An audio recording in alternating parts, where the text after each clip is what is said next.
अरे यार मैंने मेडिकल स्टोर तो स्टार्ट कर लिया है, लेकिन यहाँ पे एज पर एक्सपेक्टेड सेल नहीं हो रहा।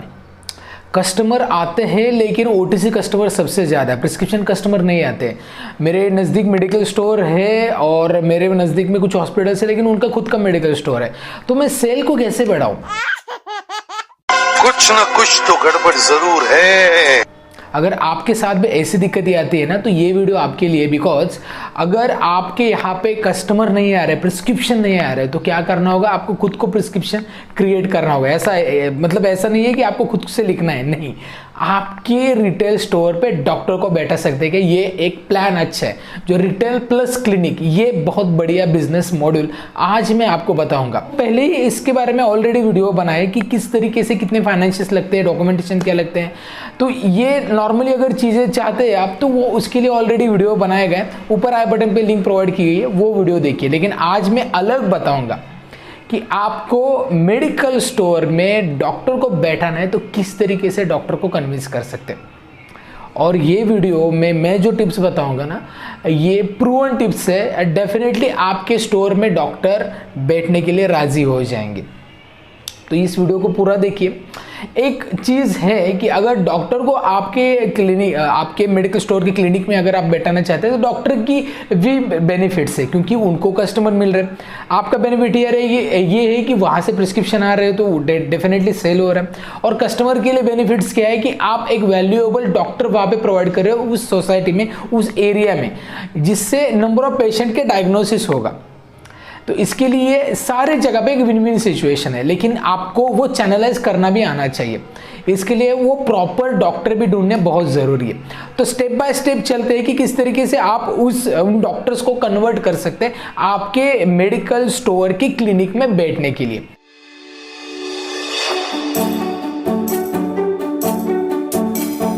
देखिए, सबसे पहले डॉक्टर्स को अगर आपके क्लिनिक में या फिर रिटेल स्टोर की क्लिनिक में जब बैठाना है ना, तो सबसे पहले आपके एंगल से नहीं, आप डॉक्टर के एंगल से देखिए वो क्यों बैठेगा आपके क्लिनिक में।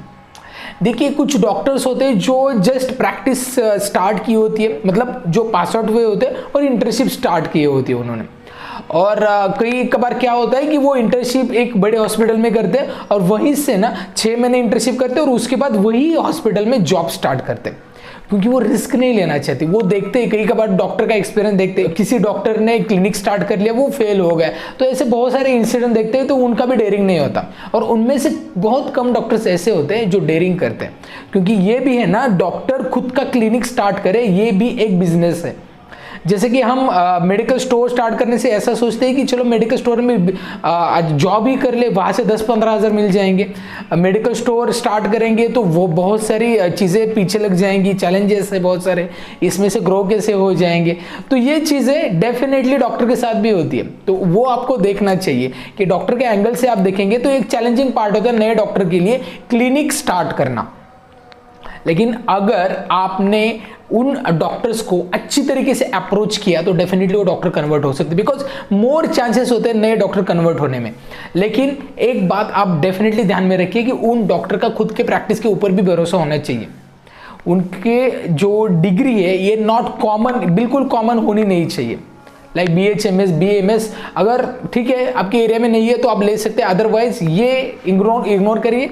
MBBS हो, ये बाकी जो स्पेशलिटीज डॉक्टर्स हैं, जैसे कि फिजिशियन है, डर्मेटोलॉजिस्ट है, पेडियाट्रिक का, गायनेकोलॉजिस्ट, ये बहुत सारे स्पेशलिटीज होते हैं जो आप डे केयर क्लिनिक आप स्टार्ट करें, राइट। IPD तो नहीं रखेंगे, तो डे केयर में क्या क्या स्पेशलिटीज है, उसके वही स्पेशलिटीज को आपको फोकस करना है।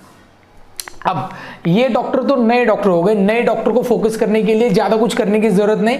उनको आप बता सकते हैं कि एक बहुत अच्छा एरिया है, डेवलप किया हुआ एरिया की पॉपुलेशन इतनी है और डिमांड इतनी है, डेफिनेटली मैं भी आपकी मदद करूंगा क्लिनिक ग्रो होने में। हमारा मेडिकल स्टोर इतने सालों से काम कर रहा है, इतने नंबर ऑफ कस्टमर्स है और रोज़ का इतने मेडिसिन जाते हैं और बहुत सारे कस्टमर है ना, वो हॉस्पिटल ढूंढते हैं उन एरिया में, लेकिन उनको हॉस्पिटल मिलता नहीं, तो मुझे कुछ रेफर कवर करने पड़ते हैं। तो बहुत सारी चीजें ऐसे पता चल कर बताने के बाद एक्चुअली क्या होता है कि आप जब बताते हैं ना तो वो रियलिटी भी होनी चाहिए। ऐसा नहीं कि फेक प्रोमिसेस बिल्कुल मत कीजिए डॉक्टर्स को, क्योंकि जब डॉक्टर्स आते हैं तो उनका वो भी एक ट्रूथ, क्योंकि वो भी एक वैल्यूएबल टाइम देते हैं आपके लिए, राइट, उनकी प्रैक्टिस के लिए बहुत अहम समय होता है। क्योंकि जब डॉक्टर की प्रैक्टिस नहीं चलती तो बहुत डिप्रेशन में जाते हैं डॉक्टर, वो भी मैं बताता हूँ क्योंकि मैं बहुत सारे डॉक्टर से मिलता भी हूँ, कई बार मतलब टाइम मिलता है तो तब मुझे बताते हैं डॉक्टर की शुरुआत में मैंने स्टार्ट कर ली ओपीडी, तब 3 महीने कोई भी पेशेंट नहीं आया, फिर उसके बाद थोड़े बहुत आने स्टार्ट हो गए, फिर सीजन डाउन हो गया, उसके बाद फिर करने का सोचा बट बहुत सीजन डाउन हो गया, मुझे इतना खर्चा मेरा मतलब मेडिकल कॉलेजेस में इतना हुआ था, तो वो रिटर्न आने के लिए मुझे जॉब ही करना अच्छा लगा। तो बहुत सारे डॉक्टर्स जॉब करने जाते जब उनको रिजल्ट नहीं आते, तो वो डॉक्टर देखिए उनके पास पेशेंस भी चाहिए। हाँ, आप डेफिनेटली मदद करेंगे बट उनके पास पेशेंस भी बहुत होना जरूरी है, राइट। तो ऐसे नए डॉक्टर्स के लिए ऐसी स्ट्रेटेजी अपनाइए। अब बात करते हैं कि जब डॉक्टर्स एक्सपीरियंस होते तब क्या सोचते हैं। डॉक्टर एक्सपीरियंस होते तो ये देखना चाहिए कि वो क्यों नया एरिया या नए विजिटिंग के मतलब नए क्लिनिक क्यों ढूंढे। एक तो उनका जो ऑलरेडी क्लिनिक है वो सेटिस्फाइड अर्निंग नहीं दे रहा, या फिर उनकी अर्निंग है और उनका एक्सपेंडिचर बहुत ज़्यादा है, तो वो कुछ ना कुछ एक्स्ट्रा अर्निंग के लिए डेफिनेटली सर्च कर रहे हैं। तो बहुत डॉक्टर क्या करते हैं, मल्टी स्पेशलिटी हॉस्पिटल में विजिटिंग ऑन कॉल फैसिलिटी पे रहते हैं। जैसे कि मान लो एक गायनेकोलॉजिस्ट डॉक्टर है, मल्टी स्पेशलिटी डॉक्टर हॉस्पिटल है, वहाँ पे ऑन कॉल है, तो कोई डिलीवरी के लिए पेशेंट है तभी कॉल करेगा, रेगुलर तो कॉल नहीं करेगा। तब ये क्या रहता है, एज एंड व्हेन रिक्वायर्ड। इसके लिए बहुत सारे डॉक्टर 5-6 या उससे ज़्यादा भी डॉक्टर हॉस्पिटल से कनेक्ट रहते हैं ऑन कॉल के लिए। ऐसे डॉक्टर को पकड़िए, क्योंकि ऐसे डॉक्टर को ज़रूरत होती है क्लिनिक की या फिर अर्निंग की, एक्स्ट्रा अर्निंग की। तो उन डॉक्टर को पकड़ने के लिए आपको सबसे पहले कुछ स्ट्रैटेजी बना के वहाँ पे जाना पड़ेगा। जैसे कि मैंने नए फ्रेश डॉक्टर को बताया कि एरिया का पोटेंशियल वगैरह बताना है, वैसे ही वहाँ पे क्या होता है, हॉस्पिटल का भी पोटेंशियल बताना है। कितने कितने हॉस्पिटल से उतना कितनी ओपीडी हो रही है, वहाँ पे कितने डॉक्टर, वहाँ पे कितना कितना चार्ज कर रहे हैं, कौन से मेडिसिन जा रहे हैं, आपके एरिया का एनालिसिस, ये सारी चीज़ें वहाँ पे बतानी है। और साथ में इंपॉर्टेंटली आप क्या देंगे डॉक्टर्स को कि नंबर ऑफ पेशेंट बढ़ेंगे, यस। आप क्या करेंगे, डॉक्टर के एडवर्टाइजिंग के लिए क्या करेंगे, वो कितना इफेक्टिव होगा, क्योंकि नए डॉक्टर्स को आप कन्वर्ट करने के लिए थोड़ा इजी रहता है, लेकिन जो एक्सपीरियंस डॉक्टर रहते हैं ना उनको ऑलरेडी चीज़ें बहुत सारी मालूम होती है। इसके लिए कुछ ना कुछ नई टेक्नोलॉजी, नए कस्टमर जुड़ने के लिए आप क्या करेंगे, जैसे ऑनलाइन खुद का डॉक्टर का प्लेटफॉर्म डेवलप कर सकते हैं आप, रिटेल प्लस डॉक्टर कंसल्टेशन, वहाँ से डॉक्टर कन्वर्ट हो सकते हैं, मतलब डॉक्टर पेशेंट आ सकते हैं वहाँ से। और बहुत सारे डॉक्टर जो रहते हैं ना वो क्या कहते हैं, मतलब जैसे कि जिनको पैथोलॉजिकल लैब की ज़रूरत रहती है तो आप वो पैथोलॉजिकल लैब भी वहाँ पे कनेक्ट कर सकते हैं, ठीक है। तो वहां से क्या होगा कि डॉक्टर को जो ऑलरेडी प्रैक्टिस चल रही है ना, डॉक्टर के क्या रहते हैं, जो ऑलरेडी प्रैक्टिस चल रही है वैसे ही प्रैक्टिस मेरी चल रही है, कम नहीं हो या फिर ठीक है ज़्यादा हो तो that will be better. Doctor की एक माइंडसेट रहता है, वो उसी एरिया में फिट होता है, क्योंकि किसी हाई एरिया के डॉक्टर को अगर आप स्लम एरिया में लेके आए तो वो फिट नहीं होंगे, और किसी स्लम एरिया के डॉक्टर को एकदम हाई लेवल पे लेके आए तो आपको उतनी फैसिलिटी प्रोवाइड करनी होगी, ठीक है। डॉक्टर का माइंडसेट ये आपको पढ़ना होगा और कंटिन्यूसली वहाँ पे आपको 2-4 बार विजिट करनी होगी। डॉक्टर की एक बार विजिट होने दीजिए, उनको भी ज़रूरत होगी तभी ये आएंगे और डेफिनेटली आपकी भी ज़रूरत हो देखेंगे। दोनों बार होता है कि डॉक्टर का पोटेंशियल अच्छा है तो थोड़ा बहुत क्या होता है कि डॉक्टर को बहुत सारे रिटेल स्टोर पे अप्रोच कर सकते हैं या खुद भी वो स्टार्ट कर सकते हैं। तब अगर ऐसा है डॉक्टर का पोटेंशियल अच्छा है तो डेफिनेटली आप यहाँ पे थोड़ा बहुत एक स्टेप पीछे लीजिए, लेकिन डॉक्टर को आने दीजिए, क्योंकि क्या होता है नंबर ऑफ कस्टमर बढ़ने के लिए बहुत ज़रूरी है डॉक्टर। तब ये मैंने बताया कि डॉक्टर का एंगल क्या रहता है आपके लिए। अब आपका एंगल डॉक्टर के लिए क्या रहेगा, मतलब आप किस तरीके से प्रिपेयर करेंगे। सबसे पहले प्रिलिमिनरी प्रिपरेशन आपकी होनी चाहिए। आपने 100 स्क्वायर फीट का एक आपको थोड़ा बहुत एरिया होना चाहिए। उसमें क्या रहेंगे, डॉक्टर्स के चेयर, डॉक्टर का टेबल, एग्जामिनेशन टेबल, पेशेंट का चेयर, उसके बाद वेटिंग एरिया रहेगा, फिर कुछ डायग्नोस्टिक्स लगेंगे तो जो इक्विपमेंट रहते हैं जैसे बीपी मॉनिटरिंग मशीन रहती है या फिर डायबिटीज़ चेक करने, शुगर चेक करने की मशीन रहती है, अदरवाइज वेट मशीन रहती है बेबी की, थर्मामीटर रहता है, ऑक्सीमीटर रहता है, या हाइट चेक करने के लिए वो स्केल रहता है, बहुत सारी चीज़ें रहती है। ठीक है। तो ये आपको डॉक्टर के अकॉर्डिंग तो रखनी है, बट प्रिलिमिनरी मैंने जो बताया वो चीज़ें तो रखनी है वहाँ पे। तो एक नॉर्मली वेल सेटल होना चाहिए आपका जो क्लिनिक होगा रिटेल से अटैच, वो होना चाहिए, और एक सोफिस्टिकेटेड जगह होनी चाहिए पेशेंट्स को जाने के लिए, ठीक है। तो अगर डॉक्टर नया है तो एडजस्ट कर लेगा, लेकिन अगर डॉक्टर एक्सपीरियंस है वो सारी फैसिलिटीज उनको अवेलेबल करके देनी होगी आपको, तभी ये डॉक्टर अटैच हो सकते हैं। अब मैं आपको कुछ चीज़ें टिप बताता हूँ कि अगर आप डॉक्टर कौन सा अच्छा रहेगा आपके लिए, कौन सा डॉक्टर आपके लिए अच्छा रहेगा, ये टिप मैं आपको बताता हूँ जिससे आपका फ्रॉम डे वन अच्छा सेल होगा। दो तरीके से आपके बिजनेस में मोनोपोली क्रिएट हो सकती है। पहला तो ऐसा डॉक्टर आप लेके आइए जो कम फीस ले, एरिया की जितनी फीस है, मान लो 150 200 एवरेज फीस है तो 100 ही फीस ले, ठीक है। ऐसे डॉक्टर अगर आपके पास होते हैं डेफिनेटली मोनोपोली क्रिएट हो सकती है यहाँ पे, क्योंकि कोई भी हो, हाई एरिया हो लो एरिया हो, हम इंडियन जो मेंटेलिटी है ना, डिस्काउंट्स के ऊपर ज़्यादा चलती है। कम फीस है, चलो कम फीस है तो वहाँ पे ज़्यादा जाएंगे, even though they are earning more, right. So that is why focus on that. Next, otherwise दूसरी स्ट्रेटेजी है कि आपके एरिया में जो डॉक्टर नहीं है, मान लो आपके एरिया में BMS है, BHMS है, या फिर MBBS भी डॉक्टर है लेकिन फिजिशियन नहीं है, डर्मेटोलॉजिस्ट नहीं है, पीडियाट्रिक नहीं है, गायनेकोलॉजिस्ट नहीं है, कौन से डॉक्टर की स्पेशलिटी नहीं है, वो स्पेशलिटी लेके आए, क्योंकि एक वैल्यू एडेड सर्विस आप लोगों को भी देंगे दोगे, और वो जो नंबर ऑफ कस्टमर, वो जो ग्रुप है ना, गायनेक का होगा तो गायनेक का, पीडियाट्रिक का, ठीक है, फिजिशियन का, जो हर एक का जो अलग अलग जो डॉक्टर है ना, वो अगर आप प्रोवाइड करेंगे तो डेफिनेटली यहाँ पे आपको फ्रॉम डे वन से सेल जनरेट होना स्टार्ट होगा। अब ये तो मैंने टिप बताए, डॉक्टर्स को कैसे अप्रोच करना है ये भी मैंने बताया। अब मैं बताता हूँ कि इसमें अगर आपको करना है तो डॉक्यूमेंटेशन क्या लेंगे। तो चलिए, रिटेल स्टोर के लिए 120 स्क्वायर फीट का एरिया है, ड्रग लाइसेंस वगैरह लगेगा, ये तो मालूम है आपको। डॉक्टर के लिए क्या लगेगा, डॉक्टर के लिए कुछ वो रजिस्टर्ड डॉक्टर होने चाहिए, ठीक है, जो मेडिकल काउंसिल ऑफ इंडिया होते हैं वहाँ से रजिस्टर होने चाहिए।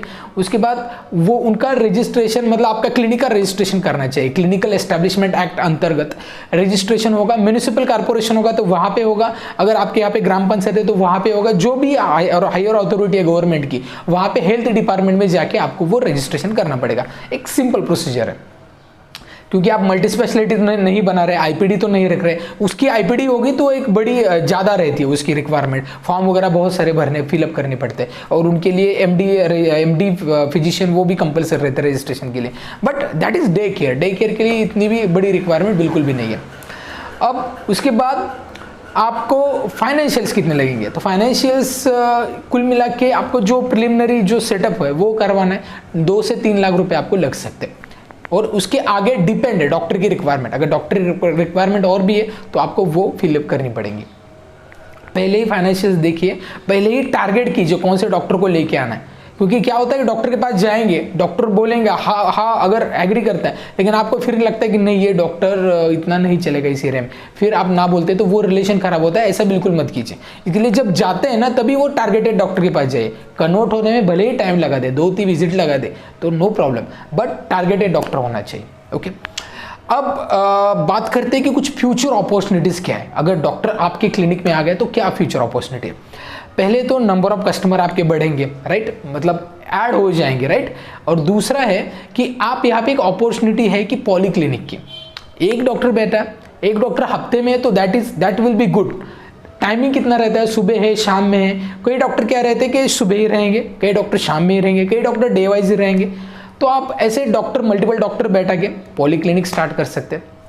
साथ में लैबोरेटरीज अटैच करके कर सकते हैं आप, थोड़ा बहुत एरिया आपके यहाँ पे होगा तो कर सकते हैं। अदरवाइज कलेक्शन सेंटर तो स्टार्ट ही कर सकते हैं। थायरो केयर जैसे लैब है वहाँ से आप डायरेक्टली कॉन्टैक्ट करके आप वो पार्ट ऑफ कमीशन आप ले सकते हैं, ठीक है।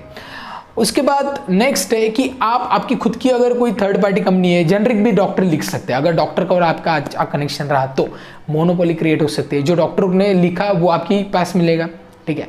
तो ये नंबर ऑफ कस्टमर बढ़ाने के लिए एंड डेफिनेटली आपका शेयर मतलब मार्जिन बढ़ाने के लिए और मदद करेगा। और इसके आगे जाके इतना मतलब अपॉर्चुनिटी ये 5-6 साल के बाद करेंगे कि इसका फ्रेंचाइज मॉडल आप डेवलप कर सकते हैं। रिटेल फार्मेसी प्लस क्लिनिक इसकी, otherwise retail clinic plus lab, ऐसे अगर फ्रेंचाइजी अगर आप डेवलप करके सेल करेंगे that will be more better. मैंने इस पर ऑलरेडी वीडियो बनाया, pharmacy plus clinic plus lab, ऊपर आई बटन पे लिंक प्रोवाइड की गई है, वो वीडियो जरूर देखिए। तब अब तो ये हो गया डॉक्टर को कैसे कन्विंस करना है, ठीक है। लेकिन डॉक्टर को कन्विंस करने से पहले आपका सेल भी बढ़ाना बहुत जरूरी है। डॉक्टर का रोल क्या है ये मालूम होना चाहिए, डॉक्टर का माइंडसेट कैसे पढ़ना आना चाहिए, राइट। और साथ में नॉट ओनली डॉक्टर, बहुत सारे लोग होते हैं जो आपके सेल में मदद करते हैं, आपका सेल बूस्ट करने में, नंबर ऑफ कस्टमर इंक्रीज करने में। ये सारी चीज़ें हम आपको सिखाते हैं। वर्कशॉप, लाइव वर्कशॉप है on retail pharmacy business management, 11 दिसंबर से स्टार्ट होने जा रहा है। आप अगर अभी तक ज्वाइन नहीं किया आप ज्वाइन कर सकते हैं, डिस्क्रिप्शन में मैंने इसकी पूरी लिंक दे दी है, तो अगर आपको ज्वाइन करना है तो यू कैन ज्वाइन। और ये वीडियो के बारे में मुझे बताइए कि वीडियो कैसा लगा। वीडियो में मैंने जो टिप्स बताई है ये डेफिनेटली मैंने मेरे प्रैक्टिकल से सीखी है, और मैंने 2-3 ऐसे स्टोर्स पे भी विजिट की है जहाँ पे ऑलरेडी क्लिनिक है, राइट। तो उसके अकॉर्डिंगली और मेरे एनालिसिस के अकॉर्डिंगली मैंने ये चीज़ें बताई। अगर कुछ एड्स होती है, कुछ आपके भी सजेशन होते हैं तो डेफिनेटली आप मुझे बताइए। वीडियो कैसा लगता है ये मुझे बताइए, वीडियो अच्छा लगता है, वीडियो का कंटेंट अच्छा लगता है तो वीडियो को लाइक कीजिए, चैनल को सब्सक्राइब करना बिल्कुल मत भूलिए, और ये वीडियो सारे रिटेल दोस्तों के पास सेंड कीजिए so that they will get more idea related to increasing their business. Okay, so I hope this video will really help you to gain some new business strategy in your mind, and that will boost your business also. So thanks for watching this video. Be healthy, be happy.